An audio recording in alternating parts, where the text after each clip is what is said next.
kind of funny to hear Jesus talk about dinner parties and things like that.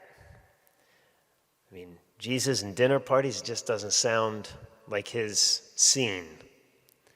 And who's he to tell us who we can invite?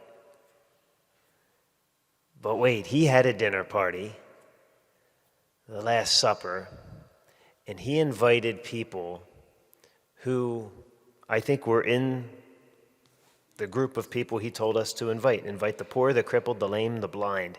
Now, the disciples weren't maybe poor, or they may be poor, but they weren't crippled or lame or blind, but they were spiritually.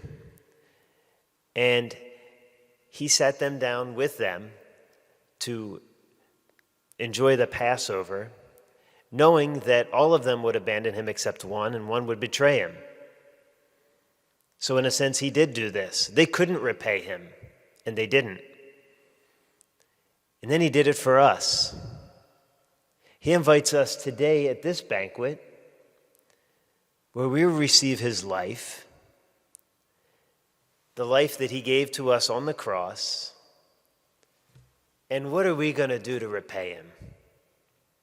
Sometimes people will go to confession, and I think they want a harder penance because then they can repay God, pay back what they've done wrong. There is no repayment. He made the payment for us. And so what he tells us in the gospel when we have these banquets, invite people that can't repay us, his whole life is that.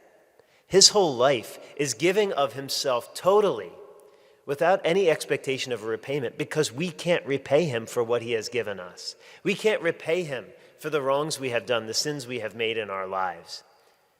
And he doesn't expect us to. He simply expects us to join ourselves to his payment that he makes for us. And so when he tells us to invite people who can't repay us, he's not speaking out of turn. He's speaking from experience. He has made the ultimate payment without any expectation of repayment. And so we must do the same, brothers and sisters, in living our life, in giving of ourselves totally to each other, because that's what he has done for us.